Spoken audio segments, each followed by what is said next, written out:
CEAP, Centro Espírita Altivo Panfiro. Uma casa de amor. Boa noite aos nossos ouvintes. Estamos iniciando o estudo do livro do Evangelho segundo o Espiritismo. Fizemos a prece já e, por uma questão ali de técnica, interrompeu e voltamos ao ar. Então estamos iniciando o capítulo 8, Bem-aventurados que têm puro coração, porque verão a Deus. Item 1. Bem-aventurados que têm um coração puro, porque eles verão a Deus.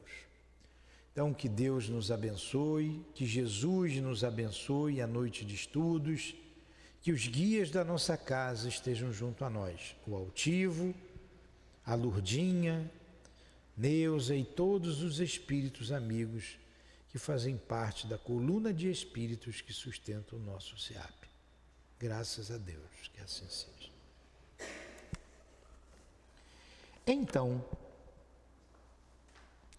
apresentaram-lhe algumas crianças para que ele as tocasse. E como seus discípulos repelissem com palavras rudes aquelas que as apresentavam, Jesus ficou muito desgostoso e lhes disse: deixai vir a mim os pequeninos, não os embaraceis, porque o reino dos céus é para aqueles que se assemelham a eles. Em verdade vos digo, todo aquele que não receber o reino de Deus como uma criança, não entrará nele. E abraçando-as e impondo-lhes as mãos, as abençoava. Pois Jesus tirava lição em toda oportunidade que se apresentava. Ele sabia que tinha pouco tempo. Então, o que ele via, ele falava. Aqui no Evangelho, não está todos os atos de Jesus. Não tem como. 3 anos, não está. É o que chegou até nós. Lá em Atos dos Apóstolos diz assim: se fosse escrito todos os milagres que Jesus fez, não caberiam em todos os livros do mundo. Então tem muito mais coisas que Jesus fez, né? Porque ele não perdia oportunidade. Tudo ele tirava o ensinamento. Não embaraça as crianças, ele ficou triste com aquilo. Porque ninguém vai chegar no céu se não se assemelhar à criança. Ele não falou que o reino dos céus era para criança. Ele falou que a gente tinha que se assemelhar à criança. Número 3, um comentário de Allan Kardec sobre isso. A pureza de coração é inseparável da simplicidade e da humildade.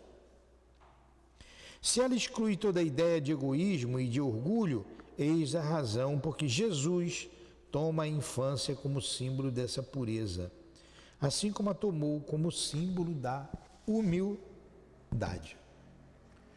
Nós vimos lá no capítulo 5, bem-aventurados os aflitos, porque era deles o reino dos céus, não é? Quer dizer, aquele que sofre com resignação, aquele que sofre e não reclama, aquele que sofre porque entende a Deus, entendendo a Deus, compreende o outro, o próximo. Vimos no capítulo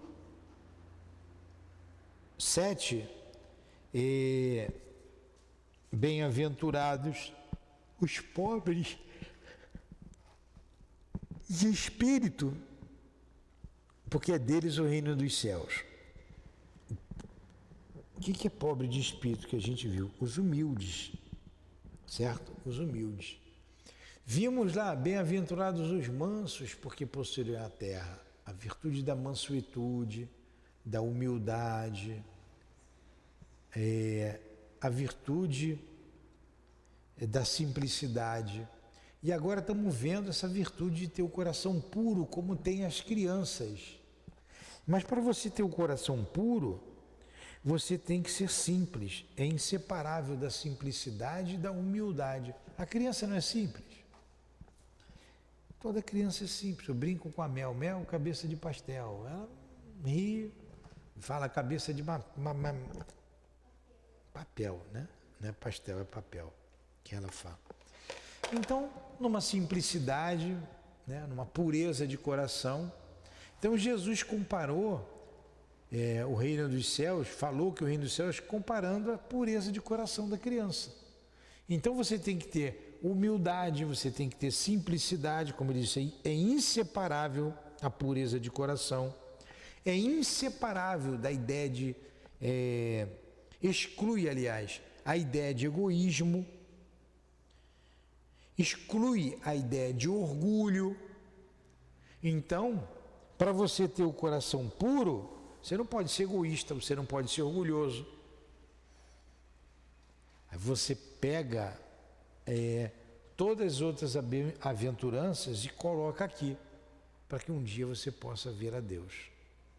Então a gente tem que desenvolver esse sentimento dentro da gente, da humildade, da simplicidade, da caridade. Eis a razão porque Jesus toma a infância como símbolo dessa pureza, assim como a tomou como símbolo da humildade. Entenderam?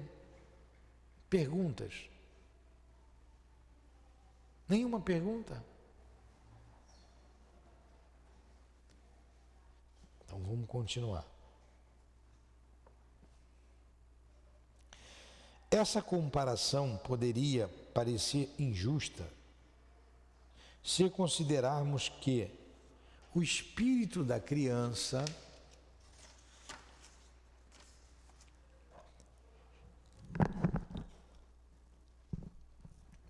pode ser muito antigo e que ela traz, ao renascer para a vida corporal, as imperfeições de que não conseguiu se livrar nas existências anteriores. O modelo da verdadeira pureza só poderia nos ser dado por um espírito que tenha chegado à perfeição.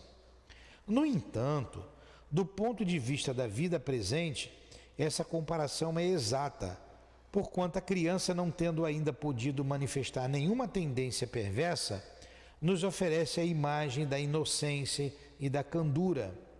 Jesus também não diz de maneira absoluta que o reino de Deus é para elas, mas sim para aquelas que a elas se assemelham. Porque a Mel, cadê a Mel? Se mandou, então vamos falar mal dela, está lá atrás. É a criança, está no corpo infantil, mas ali tem um espírito milenar. Ali tem um espírito que traz as suas tendências. Ele já se desenvolveu em outras vidas, como nós adultos trazemos as nossas experiências. Mas ela, por enquanto, ela não teve acesso ainda ao seu pensamento completo, porque o corpo oferece dificuldades para isso, o seu cérebro ainda está em desenvolvimento. Então, à primeira vista parece injusto, porque a criança morreu, vai para o céu, mas ela também não fez o bem para ir para o céu. Ela não fez o mal para ir para o inferno, mas também não fez o bem para ir para o céu, para um lugar bom.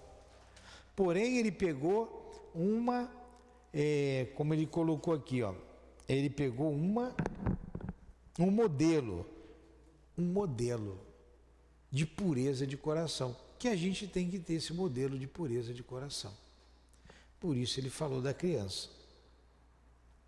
Já que o espírito da criança viveu outras encarnações, por que não se mostra desde o nascimento como realmente é? Por que ela não se mostra realmente como ela é? Essa é a pergunta. Nós até já falamos, os órgãos não estão formados ainda. Nós já nos apresentamos do jeito que nós somos. Mas a criança não. Nas obras de Deus tudo é sábio. A criança tem necessidade de cuidados delicados que somente a ternura maternal pode lhe dar. E essa ternura cresce diante da fragilidade e da ingenuidade da criança, da sabedoria divina, escondendo um espírito que tem dificuldades, às vezes um espírito até ruim, perverso, mau, mas que vem sob a fragilidade, a pureza de uma criança, a mãe envolve esse espírito com o seu amor e ele pode se tornar uma pessoa de bem, um homem de bem. Alguma pergunta? Faz.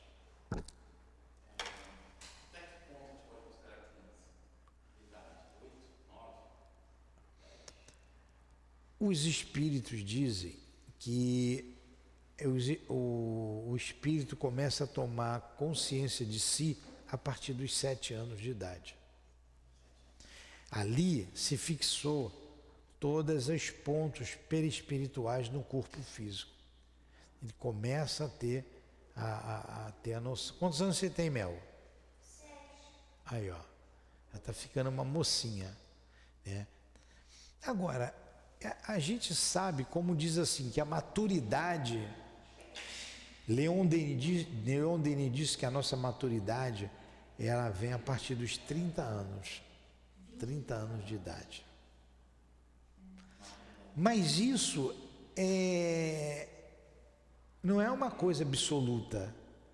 Você vê gente ainda com 35, 40 muito imatura. E você vê jovenzinho já maduro.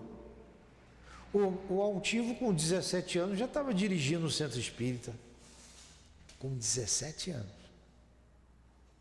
Então, na verdade, tem muitas exceções. Mas de modo geral, a gente começa a amadurecer depois dos 30 e a criança entra na pré-adolescência a partir dos 7 anos de idade.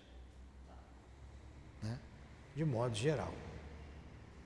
Eu acho que ele fala isso no livro Problema do Ser, que ele vai dizer que essa consciência do espírito, né, da personalidade dele, com a essência de Deus, né, que são duas forças que nós temos na alma, que seria o nosso eu, a nossa personalidade, e seria ali o que Deus coloca, como se fosse um germe, e juntando a nossa personalidade com essa essência, a gente teria esse despertar, não é isso? Que esse despertar se iniciaria a partir dos 20 aos 30 anos. E agora, no estudo da neurociência, diz que o cérebro ele está formado mesmo a partir dos 25 anos, né? Que por exemplo, o jovem só tomaria uma decisão assim, mais madura, mais assertiva a partir dos 25 anos. Porque o nosso cérebro, ele inicia com a massa branca. E a massa cinzenta só toma conta dele todo a partir dos 25. Pois é, Leon Denis falou dos 30, mas uns vão antes. Não é muita diferença. Você vê gente com 60 anos querendo ser garotinho, não vê? Com 70 anos pensa que é menino, tem uma vida de menino. Irresponsável, não tem? Então faz 60, faz 70 e ainda tem cabeça de 5, de 10, de 12. Não tem ou não tem? Pois é. Então isso aí varia, de modo geral, a partir dos 30 a gente fica mais maduro. Então. Eu vim perder a questão da maternidade. É, Antes eu acho que era bem mais infantil. pois é, a gente vai amadurecendo. Eu, 20 anos, 22 anos, eu fui pai, com 21, 22, nasceu o Gustavo. Mas eu fui mesmo amadurecer mais tarde, mesmo com filho. Eu reconheço isso. Bem mais tarde. Você é adolescente ainda, Gabriel? Agora vai uma pergunta, tudo que acabou de conversar. Uma criança, ela vai nos seus 6 anos, 5 anos, seja lá o que for, que ela pode não ter discernimento do que é, por exemplo, uma árvore, o que é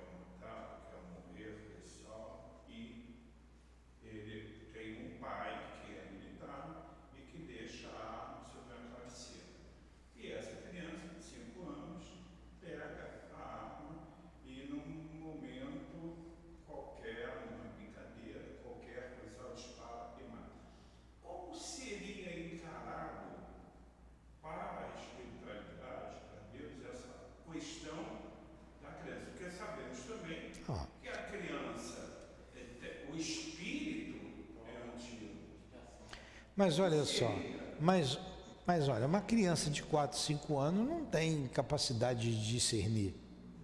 Você não pega teu filho com 4 anos, 5 anos, vai para a escola sozinho.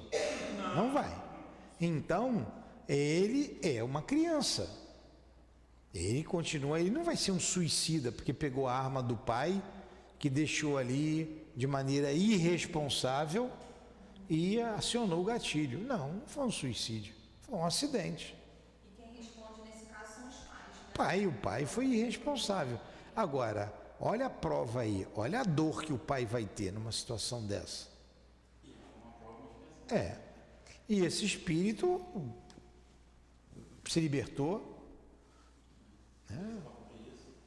veio para cumprir um pedaço de vida, porque não acontece nada sem a permissão de Deus. Então, aqui teve um caso que a gente atendeu o rapaz, filho de um amigo. Ele pegou a arma do pai de brincadeira, botou no peito brincando de roleta russa e atirou e morreu. O pai ficou inconsolável, né? E ele foi considerado suicídio. Foi levado para o Hospital Maria de Nazaré. A dona Ivone deu a mensagem, falou desse espírito, ele estava inconsolável também, o espírito. Inconsolável. Porque na realidade não é brincadeira pela idade, né? Independente da Já tinha 18 anos, né? assume o risco, o que é. Foi um acidente. O que consolou o pai foi que a dona Ivone ele falou que foi um acidente. Foi um acidente. Ele não pegou de propósito e se matou. Agora, brincar com uma arma aí de roleta russa, você está correndo o risco de morrer. É um suicídio. Porém, ele não teve a intenção de se matar. Isso a gente passou para o pai. O resto, a dor, o sofrimento, não. E o espírito falou, a dona Ivone falou, que ele em breve retornaria. Fala. E quando é um esporte radical, ou até mesmo pular de paraquedas? Olha, no futuro isso não vai ter. É um suicídio.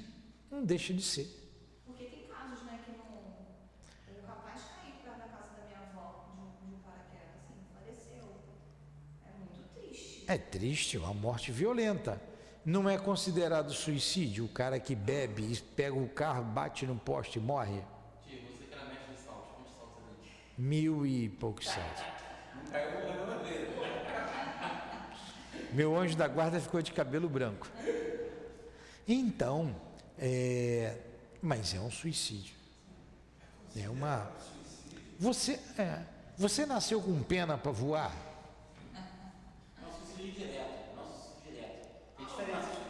O André Luiz, a gente desviou um pouquinho aqui. Eu ia entender se você estivesse referindo ao paraquedismo civil, mas paraquedismo militar. Agora, num mundo desenvolvido, no mundo superior isso vai ter paraquedista, militar. Está todo mundo sem emprego lá. Então, olha só, o André Luiz foi considerado suicida porque ele fumou muito, ele teve sífilis, abuso do sexo, e foi considerado suicida. E ele ficou danado da vida quando falaram que ele era suicida. Depois ele entendeu. Poxa, se o cara abusou do álcool, da comida, do fumo, do sexo e morreu em função disso, ele poderia ter vivido mais, sei lá, 15, 20 anos. Suicídio indireto. Mas esses que estão cumprindo uma carreira, uma profissão, acredito que não, né? A lei tem atenuante e tem agravante. Tá? Não tem atenuante, tem agravante. E muito será dado a quem muito foi pedido. Tem muita coisa. Eu não vou falar agora de salto de paraquedas, mas eu já vi de tudo. Até derrubar um avião. Olha que responsabilidade. Até o camarada derrubar um avião. por brincadeira. Tá? Então a gente vai vendo muita coisa que a gente tem que analisar com critério. No próprio Evangelho está escrito que o cara que vai para a guerra, ele está querendo ir para a guerra por vontade própria. Não, ele é obrigado a ir. Aí você pega um médico que vai para a guerra e lá ele não quer matar ninguém, porque ele diz que ele é médico e foi para salvar vidas. Aí ele não quis matar. Mas eu entendi o que ele se referiu alguns anos aí atrás, em relação à Guerra das Malvinas. Teve brasileiro que se foi voluntário para ir se defender, quando na realidade não estava sendo chamado para nada. Mas Pois é. ele se ofereceu. São os mercenários, né? É uma outra coisa. Vamos continuar aqui. Já que o espírito da criança viveu outras encarnações, por que não se mostra desde o nascimento como realmente é? Nas obras de Deus tudo é sábio. A criança tem necessidade de cuidados delicados que somente a ternura maternal pode lhe dar. E essa ternura cresce diante da fragilidade e da ingenuidade da criança. Para a mãe, seu filho sempre é um anjo, e é preciso que seja assim, para cativar a sua solicitude. Ela não teria por ele a mesma abnegação se, em lugar da graça ingênua, tivesse encontrado em seu filho, sob os traços infantis, um caráter viril e as ideias de um adulto, e ainda menos se ela conhecesse o seu passado. Olha só, o que ela está dizendo aqui? Imagine eu chegar na sua casa, Maiara, hoje de noite, de mala e cuia na mão, assim, mamãe, você é minha mamãe. Você vai chamar a polícia, né? Vai dizer que eu estou doido. Não, você é minha mãe. Agora, se eu chegar pequenininho, chorando, com fome, né? Um bebezinho, você vai abraçar. Então, um dia, como eu falei de mim, eu já fui um bebê. A minha mãe me colocou no colo, me acariciou. E antes de minha mãe, com 82 anos, ela desencarnou, tem aí 3 anos já, 3 anos, né? Ela me chamava de Niltinho. Então, olha a relação mãe e filho, não é? Há o termo carinhoso que ela me chamava. Por isso, agora, se eu chego do jeito que eu estou aqui, dizendo que ela é minha mãe, ela me botava para correr. Você fez agora uma coisa muito interessante.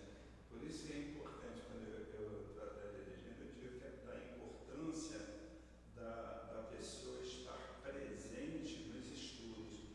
Você fez uma colocação que eu jamais teria passado na minha cabeça. Essa colocação. Se você chegar para Maiara agora e diz para o professor, seu filho, você vai falar, pô, peraí, tomou quantos copos de cachaça? Mas em compensação, se fosse uma criança, você entenderia. Não sei se fala, peraí, quem tomou cachaça então fui eu, porque eu não me lembro disso. Então seria uma outra coisa. Então essa colocação foi. Pois é o que ele está dizendo aqui. Aí ele continua. É preciso, aliás, que a atividade do princípio inteligente seja proporcional à fragilidade do corpo e que não poderia resistir a uma atividade muito grande do espírito, como se observa nas criaturas muito precoces. É por isso que, ao aproximar-se a reencarnação, o espírito começa a perturbar-se e pouco a pouco perde a consciência de si mesmo. Durante um certo período permanece em uma espécie de sono, durante o qual todas as suas atividades ficam em estado latente. Esse estado transitório é necessário para dar ao espírito um novo ponto de partida e fazer com que ele esqueça as coisas que possam prejudicá-lo em sua nova existência terrestre. Entretanto, o seu passado exerce influência sobre ele, que, sustentado e secundado pela intuição que conservava, da experiência adquirida, renasce melhor e mais forte, moral e intelectualmente. Deixa eu ver se eu me lembro direitinho. A gente também vai estudar aqui uma obra do André Luiz, na sequência dos nossos estudos, chamado Entre a Terra e o Céu. Um livro excelente, que vai falar da reencarnação. O livro todo vai para a reencarnação. Olha, é um balaio de gato danado ali, os personagens, um monte de gente. De quem é? Entre a Terra e o Céu, do Chico. E o personagem lá central, que é o Júlio, o Julinho, todos são personagens importantes. A situação toda começa lá na Guerra do Paraguai. Lá na Guerra do Paraguai. Onde envolve um triângulo amoroso. E nesse triângulo amoroso,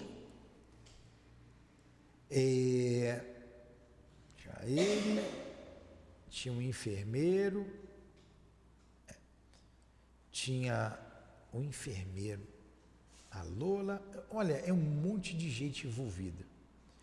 E um espírito, um desses, envenena o colega, eram amigos.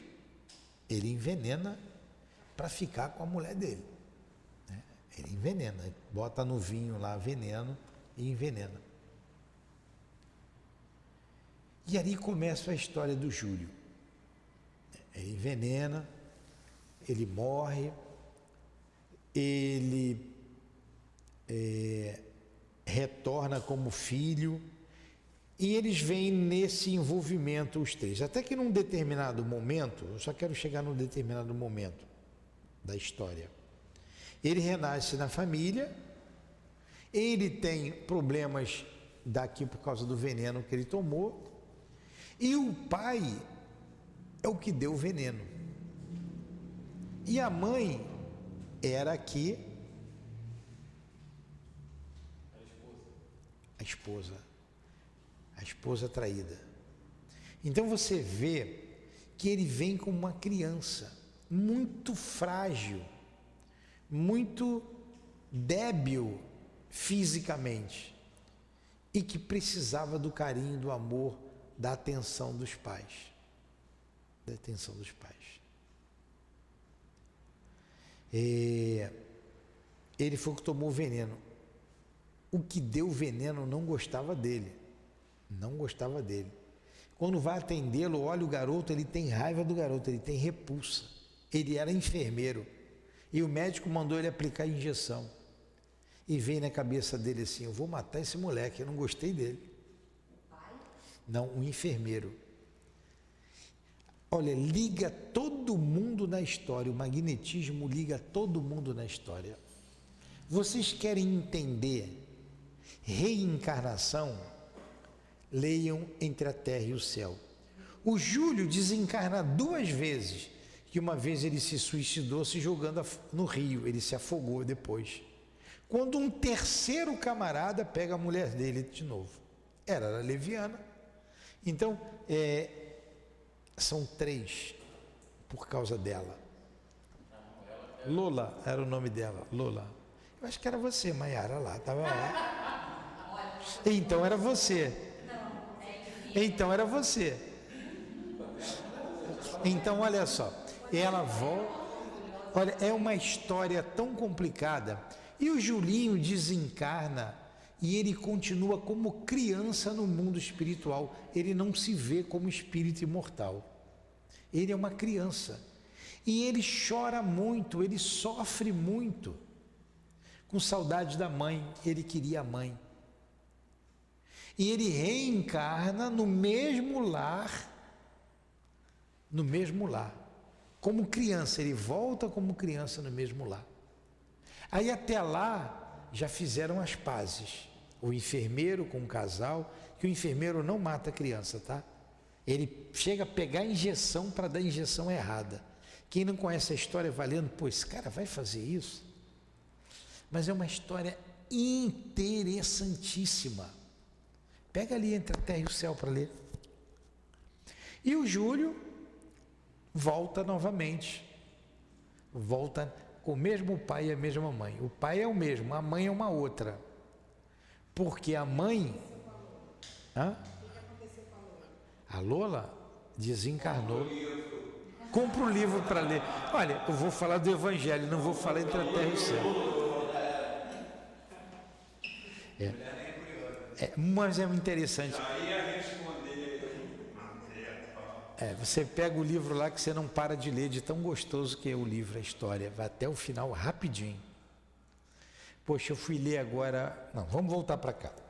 Aí ele está dizendo aqui, né? Continua aqui. Suas ideias, a partir do nascimento, retomam a atividade gradualmente. A pergunta que você fez, Maiara. Suas ideias, a partir do nascimento, retomam a atividade gradualmente, à medida que os órgãos vão se desenvolvendo. De onde se pode dizer que no decorrer dos primeiros anos, o espírito realmente é criança. Ele não botou em data, os primeiros anos. Quem disse isso é Emmanuel, que a partir dos 7 anos está completa a ligação. Então, o espírito realmente é criança, porque as ideias que formam a base do seu caráter ainda estão adormecidas. Porque quando você reencarna, você entra num estado de perturbação, porque você vai esquecendo o passado. À medida que você vai se ligando no corpo em formação, você vai esquecendo o passado, até o momento que você nasce e tudo isso apaga. Eu já contei aqui a história, eu vou contar de novo. Já contei, não sei se vocês todos não estavam aqui. A gente tem umas pessoas amigas, que era lá do Leon Denis, a Elizabeth Opert e o Mauro Opert, o casal. Eles têm 4 filhos, 4 ou 5 filhos, são 5. A Marília é temporão, ele já com uma certa idade teve a Marília. Vou abrir aqui um parênteses aqui. Ele dizia assim, você é o avô dela? Não, eu sou o pai, né? Falava isso, que ele já com mais coroa, com cabelo branquinho, nasceu a Marília. A Marília, até os 10 anos, ela lembrava de tudo. Olha, eu tinha que voltar, eu tinha que nascer. E eu tinha 5 mães para escolher, eu poderia vir numa, olha, tudo que nós vimos naquela estudo anterior. E eu escolhi você, mãe, para vir. A Beth contava isso para a gente. E a Marília escolheu aquela mãe, aquele pai e nasceu. Aí ela falou, eu vim, me liguei, uma opção de detalhes. E num detalhe interessante foi no momento do nascimento. Ela falou, eu já estava para sair da sua barriga. Você passou mal, começou a passar mal em casa. Meu pai pegou você e levou para o hospital. Ligou para o médico e levou você para o hospital.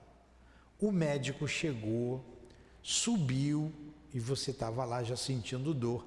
Ele esqueceu alguma coisa no carro, ele voltou, foi até o carro, pegou o que ele tinha que pegar, veio, aí examinou você, aí pum, esqueci. Aí não me lembro de mais nada. Então ela lembrava da vida dela num plano espiritual até o momento do nascimento. Aí depois nasceu, ela não me lembra de mais nada. Então ali estava se fortalecendo as ligações do corpo com o espírito, para ele poder nascer. Isso se dá na gestação, nos 9 meses. Depois que ela nasceu, ela esqueceu. Ela lembrava da história até os 12, 13 anos de idade, depois saiu da cabeça dela. Olha que coisa interessante. Mas quando você vem, você entra no normal, isso foi uma exceção, né? A dona Ivone lembrava da vida dela com detalhes, lembrava da vida anterior, da outra vida, como morreu, onde foi enterrada, o cemitério, o sepulcro. Olha, não é uma coisa que todo mundo tem na cabeça, né? Então, o suicídio, como foi, por que foi, e nós vamos estudar essa história nesses 3 livros. Começa lá na Idade Média, século XVI. Começa por ali. Então vamos lá, a noite de São Bartolomeu. Ela lembrava, à medida que o espírito vai se ligando ao corpo físico, ele vai esquecendo, porque você tem um cérebro novo e você só vai se manifestar através desse cérebro. Por que eu não me lembro da minha vida passada, quem eu fui? Porque esse cérebro aqui, esse corpo é muito pesado e eu só me manifesto através desse cérebro. Esse cérebro só conhece o que tem nessa vida. Por que eu tenho um sonho às vezes meio louco? Pô, mas isso é esquisito. Porque eu vejo coisas do mundo espiritual, do futuro, eu adentro o futuro, eu vejo o passado, e quando eu venho para o presente, esse cérebro não registra, porque ele não conhece lá. Aí você tem que fazer por analogia, interpretar. Alguns casos tem que interpretar. Tem pessoas que isso aí é uma questão física, lembra nitidamente dos sonhos. Eu, por exemplo, não me lembro de nada. Eu estou com 60 e tantos anos, eu tive um sonho só, seguido, a minha vida toda. Sonho, a vida toda. Sempre o mesmo sonho, sempre o mesmo sonho. O que era aquilo? Uma lembrança do passado. Algo que me marcou tanto a minha vida que eu não esquecia. Volta e meia eu sonhava. Depois que a Lourdinha desencarnou, é que eu entendi esse sonho. E eu nunca mais tive sonho. Entenderam? Por quê? Agora, por uma formação tem gente que lembra, mas o normal é a criança esquecer a vida passada. O normal é a gente esquecer. Agora, também não é tão incomum lembrar. Muita gente lembra, tá? De vidas passadas. Mas é por isso que a gente esquece. A gente tem um corpo novo. Então, o espírito, cada corpo que você bota é uma camada. Eu botei aqui uma capa. As outras estão embutidas. Quando eu desencarnar, eu retomo a minha vida espiritual, aí eu vou me lembrar. Eu me lembro.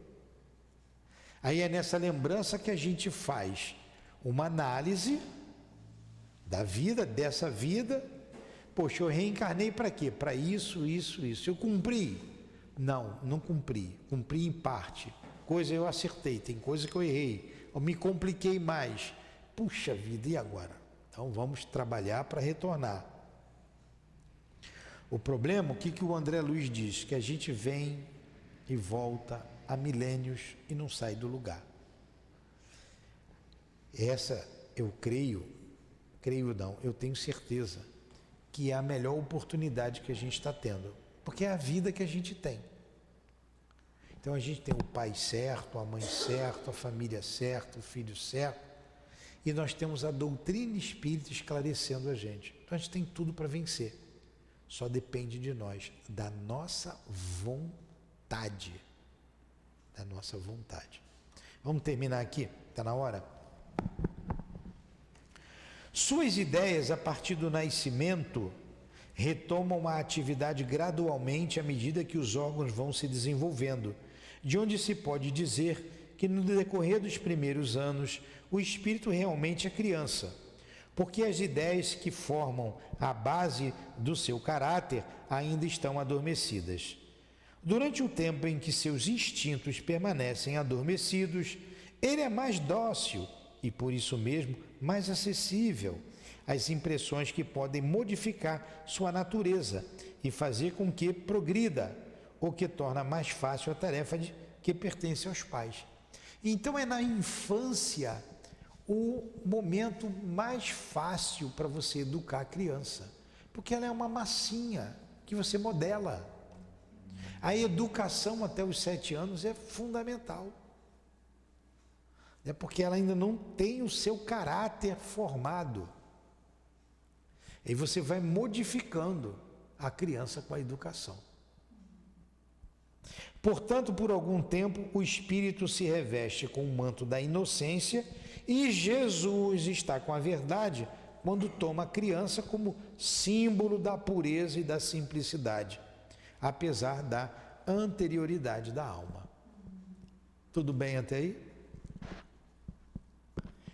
Para mim o estudo foi bom, porque vocês participaram, fizeram perguntas. Às vezes o estudo torna-se penoso para mim, para eu fazer. Torna-se penoso porque eu vou falando, eu vou me cansando. E a vibração, estou aqui sozinho, era para a Dilane estar aqui, mas ela não quis ficar, está sentada aí. A vibração dos espíritos, a dor. Então a gente falou de aborto, falou do renascimento, de retornar à vida. Isso mexe, como às vezes um assunto que eu falo aqui mexe com vocês. Poxa, isso é para mim. Putz, eu passei por isso. Não mexe?